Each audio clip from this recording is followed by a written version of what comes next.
Yo, welcome to Pimp Your Food. Super easy, caring-carry mo magluto ng Filipino-style chicken curry. Let's go! Simulan natin to sa pag-marinate ng ating chicken. Pwede kayong gumamit ng any part na gusto nyo. Ang gamit ko dito ay chicken leg, tapos hinati ko lang into portions. Ayan. Season ko yan ng konting patis, paminta, tapos ayan, curry powder. Optional lang naman na i-marinate natin to. Pero syempre, kung gusto nyo lang na mas malasa, ayan, wag nyo na skip. Ayan, marinate nyo na for 15 to 20 minutes after ma-mix. Ayan. Kapag tapos natin mag-marinate, syempre, pwede na tayong magsimula magluto. Simulan natin sa pagsisir ng ating chicken. Sabi ng mga nakakatanda, nakakatulong daw yan, yung pagsisir ng manok para makabawas or mawala yung lansa ng ating chicken. So ayan, ganyan gagawin natin. Hindi natin yan lulutuin, hayaan lang natin yan na mag-develop ng color. Tapos kapag okay na, pwede na natin yan i-flip para yung kabilang side naman ang ating masir. Ayan, tsaka syempre, di ba nga, color is flavor. So ayan, nagde-develop tayo ng flavor. At the same time, nakakapag-render din tayo ng oil sa ating chicken. So mapapansin nyo, medyo dumami ang ating oil na gagamitin natin sa ating paggigisa. Okay, once sear na both side, pwede na natin yan set aside.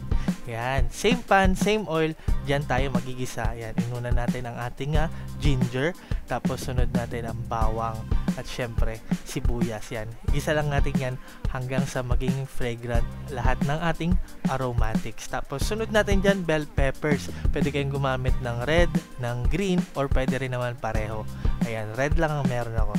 Ayan, lagyan nyo ng green kung meron para, diba, mas makulay, mas vibrant ang ating dish. Okay?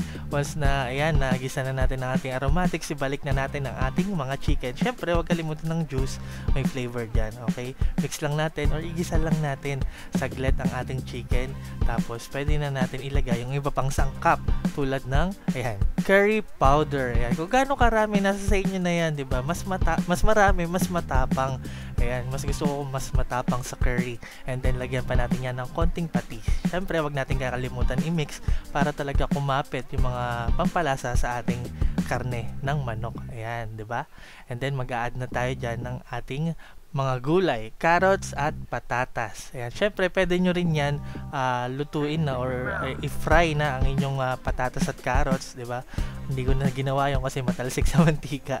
And then naglagay na ako ng tubig.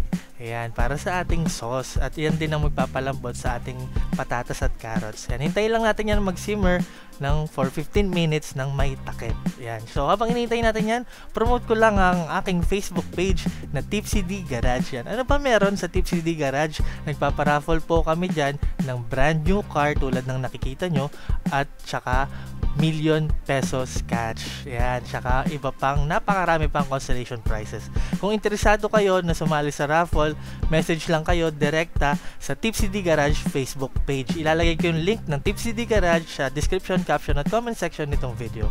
Alright, matapos ang 15 minutes, malambot na ang ating patatas at ang ating carrots. Yan, luto na din ang ating chicken.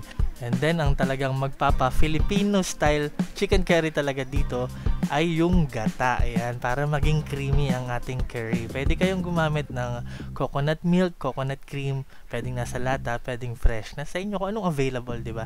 Ayan, tapos mix lang natin. Ayan, mahalo lang siya mabuti. Tapos, hintayin natin na mag-simmer. Tapos, pwede na natin yan tikman. I-adjust natin kung anong kulang. Kung kulang sa patis, kung kulang pa sa curry powder. Pwede rin kayo maglagay ng mga seasoning mix na gusto nyo tulad ng mga magic sarap. Pwede kayo maglagay ng vetchin. Pwede kayo maglagay ng chicken cube. Diba? Nasa sa inyo na yan. Ako ganyan lang. Simple lang. Creamy lang. Nagata. Tapos, syempre, masarap na curry powder. Yan talaga magdadala dyan. Tapos, hintayin lang natin lumapot yung sauce.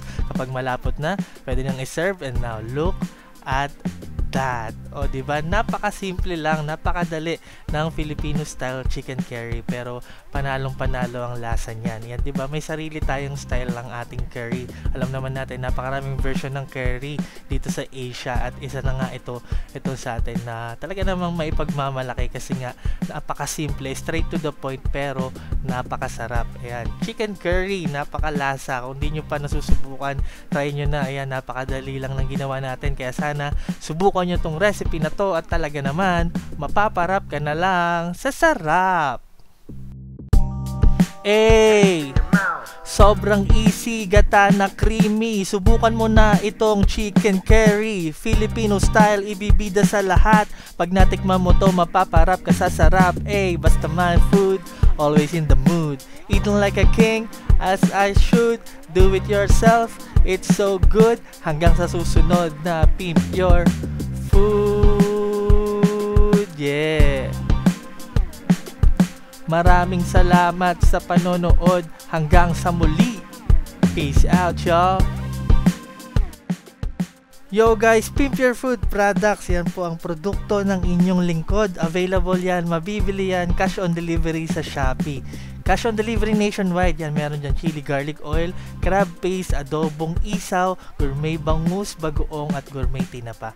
Maraming salamat sa mga nakabili na. Maraming salamat sa mga palaging nanonood sa Facebook. Ang aking Facebook page ay Pimp Your Food. Sana mag-follow kayo dyan para lagi kayong updated sa mga video recipes na aking ina-upload. At ganon din naman sa YouTube. Ang aking YouTube channel ay Tipsy Ghost Random. Sana mag-subscribe kayo at sana i-follow nyo na din ako sa TikTok at Kev_Andrade. Maraming salamat sa palagi nyong panonood, pagtangkilik, pagsuporta, pagsubaybay. Ako po si Tipsy D. God bless sa inyong lahat. Peace!